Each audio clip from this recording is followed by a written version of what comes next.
Left. Right. Right. Hold that form. Stop.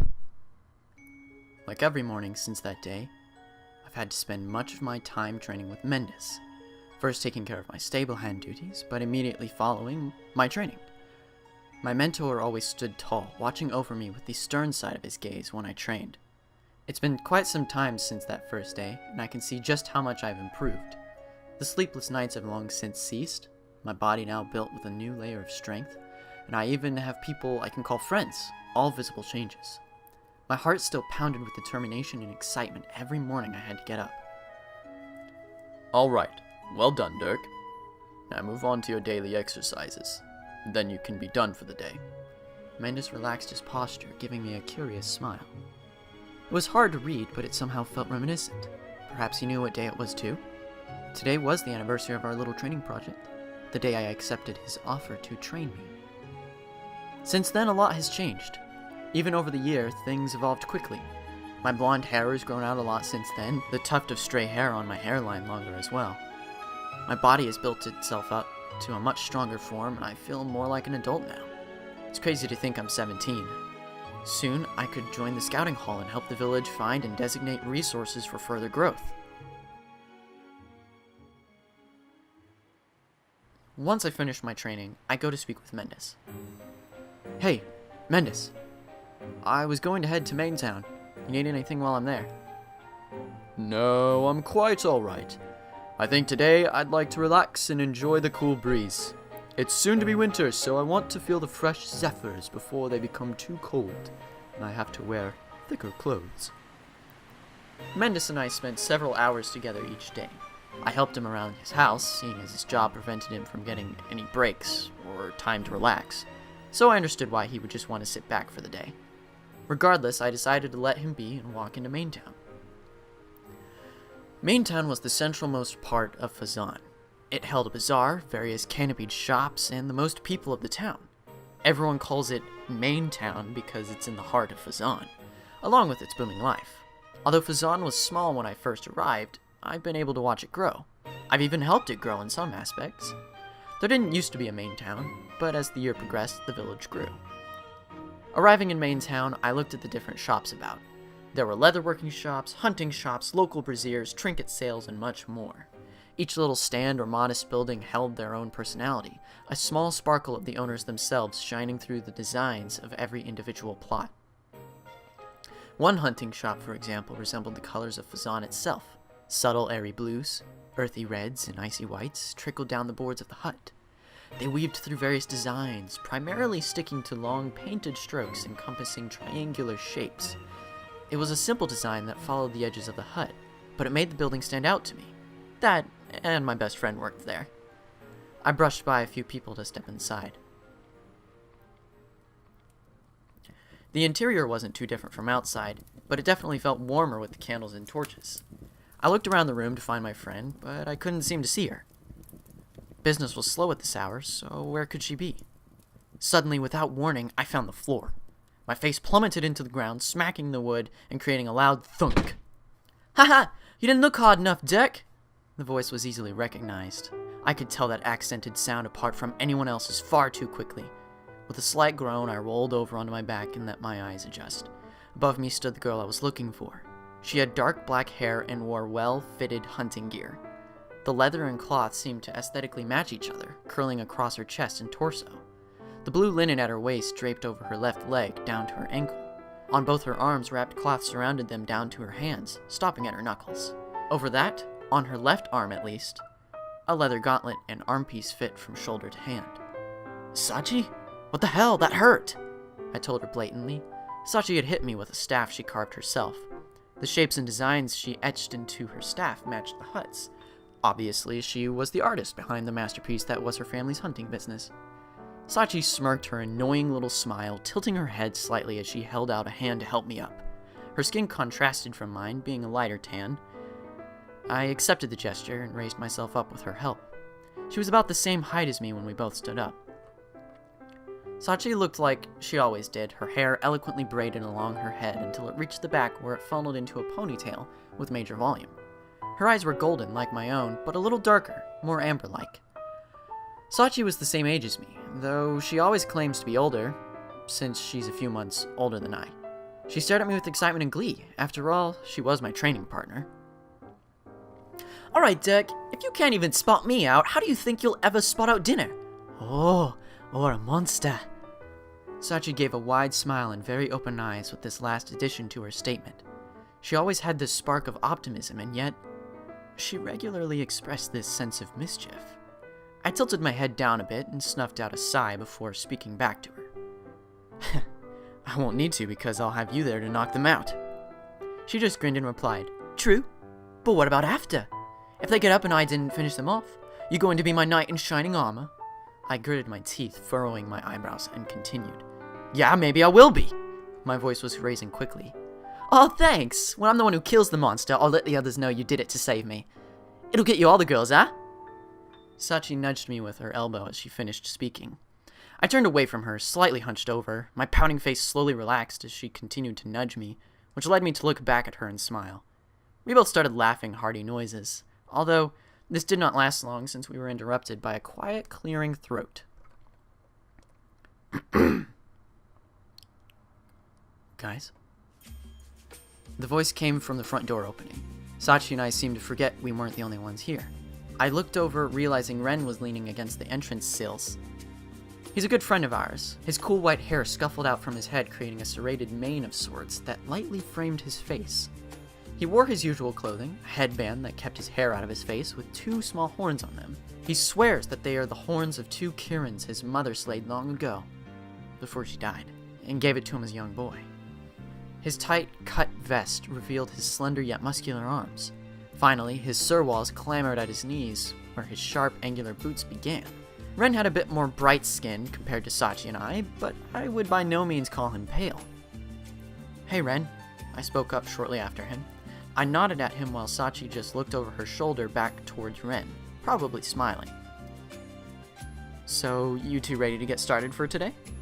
As I said this, the two of them looked at me with primed glares. I didn't have to say a word more. They knew I wanted to train with them.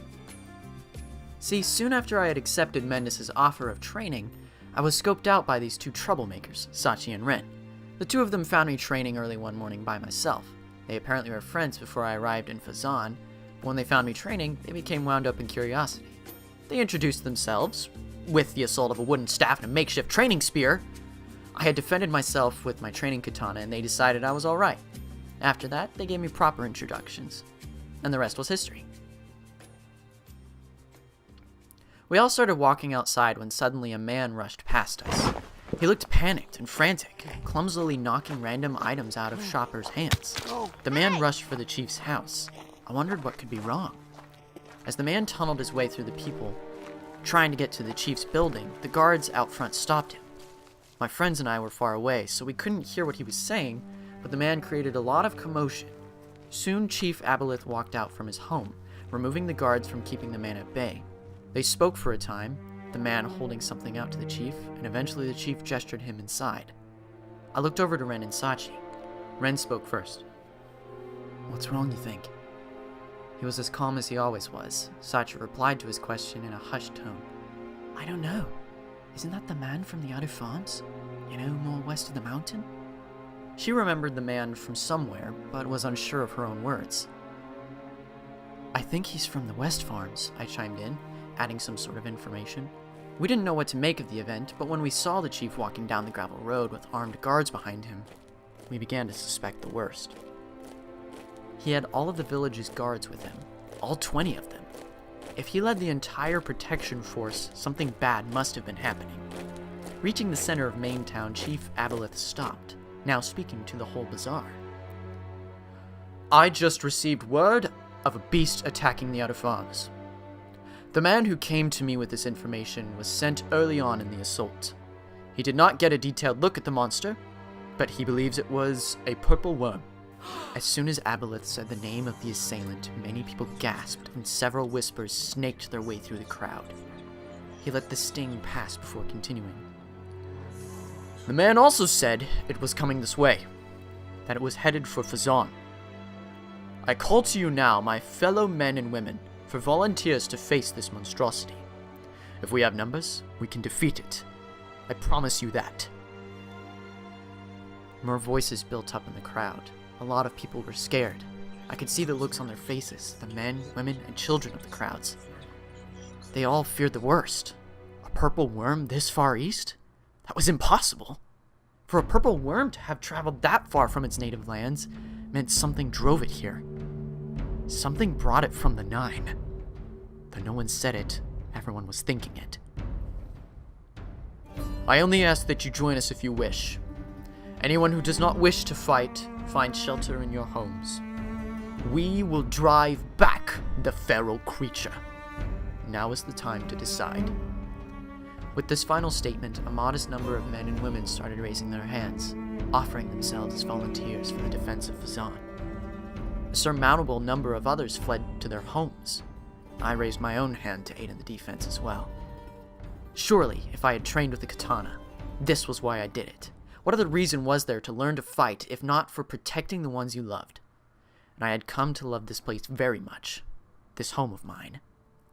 When I dared to look over at Sachi and Ren, both of them held their hands up high as well, ready to face the monster threatening our home. Though I could see the determination in their eyes, I knew we all feared the possibility of death. A purple worm would surely kill many of the people we thought of as friends, neighbors, and fellow villagers. When Chief Aboleth saw us, our hands raised in defiance of the beast, he declined us. No, you three cannot aid us in this fight. Aboleth spoke clearly and concisely. What do you mean we can't help? We know how to fight! Sachi raised her staff, gesturing that Ren and I do the same. I pulled out my training katana while Ren readied his makeshift lance. The chief merely shook his head as he looked down at us, wearing his ornate bronze armor. I said no, and you will listen to your chief. I cannot be responsible for consciously accepting a child's help in the fight against a purple worm. Go home, find shelter. The chief's stern decree reminded me of Mendis. Aboleth's eyes were constant, unbreaking wisps of fury, something difficult to disagree with.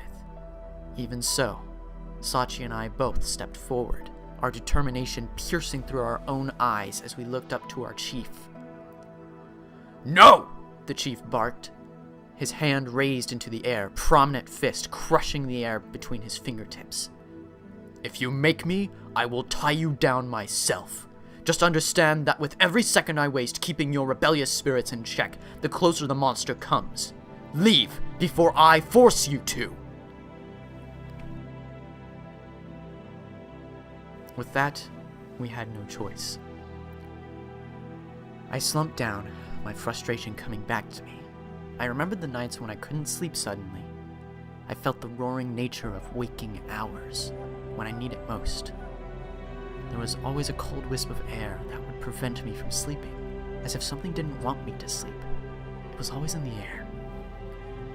Sachi and Ren both looked defeated, like I'm sure I did, as the chief and his guards passed us by, his decree complete. I sat down on the ground and watched the brave soldiers and villagers walk down the road as I fell deeper into frustration. Suddenly, I heard Mendis speak up. Wait, wasn't he staying home today? Chief, allow me to volunteer myself. Mendis looked onto the chief with his emerald power, a stout stance in place.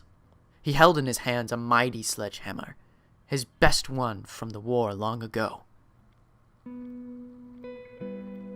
Mendis had told me stories about that war, one that took place far from here between two powerful nations. I remember him telling the tale of the corpse dragon, and of the heroes that stopped the catastrophe. That sledgehammer in his hands meant he was ready to fight something truly dangerous. Mendis caught wind of my gaze and gave me a slow nod. I knew what he meant, though I didn't like it. He was telling me the same thing Chief Aboleth did. He wanted me to run, to leave this to him and the guards. Are they insane? Why does everyone want to keep us from helping? We can fight too! Sachi? Ren? I spoke softly, even though the guards were far down the road at this point. My friends looked at me with worry and disappointment in their eyes.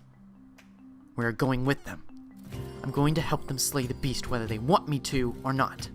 I hit the ground, angry about the situation. When I looked up at them, they both had smiled and determined faces. Yup, me too. Ren spoke in his regular quiet voice, though it included hearty expression, a primer for his attitude for the situation. Ha! Not without us, you're not. Sachi chimed in with that optimism in voice, in soul, and in fist. She ran inside her hut right after speaking. Ren and I looked confused as I stood back up, but waited for her to return.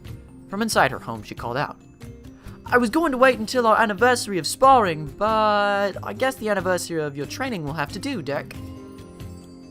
When she stepped outside, she held out a sheathed katana, a real and metal katana. I looked at Sachi surprised, and accepted her offer. Another offer I have to accept. On the same day as the first, no less, I told her as I readied the sheath around my back. "Thank you, Sachi." She nodded and beamed in resolve. "Oh, and don't think I forgot about you, Ren." She reached out with her other arm from behind her back. In hand, she held a metal lance, perfect for Ren's fighting style. He accepted it with no hesitation. "Thanks, Sachi," he proclaimed. The three of us stood before Sachi's family's hunting shop and looked down the road. The guards were far beyond the town now, walking down the mountain to the outer farms. Even though we remembered the fear of the monster, our determination willed us into making our first steps. It led us forward into the fray, down the mountain and before our destiny. This was it. This is what I'd been training for. The time had finally come to put my training to good use. With my friends, I could face anything.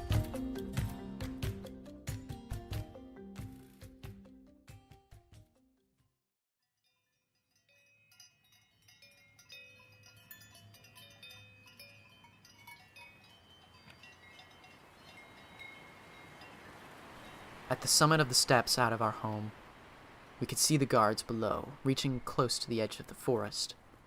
They were preparing their defenses. From here, I could see the dense top of the thick forest leading along to Jikoku's 9. The mountain range towered over our smaller mountain, but the space between Fazan and the 9 had a perfect area for farming. The place was decimated, carnage spilling out from every hole in the ground. Even from here, the chasms appeared huge. Taking a moment to inspect the damage from here, it looked unlikely that any survivors made it besides the man from before. I watched carefully as we approached the foot of the mountain, the day reaching close to evening as the guards readied themselves for defending against the purple worm. Where had it gone? Did it leave? The air was quiet, making the soft, comforting zephyrs now feel like stressful daggers held to our throats. Aside from the breeze, we could hear nothing. No animals, no insects, nothing. The silence was deafening, brooding, torturing. Its selfish whispers quietly carving out our worst fears and beckoning the darkness of the night to come. But before the light was out, it happened.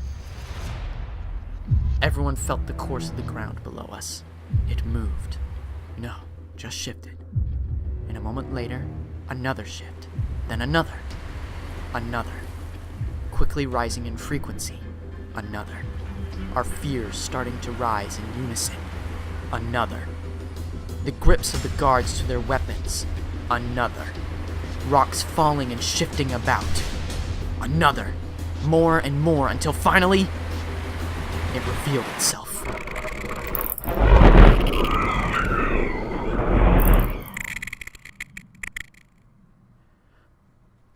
It's here. And all of us suddenly realize we have no chance against it.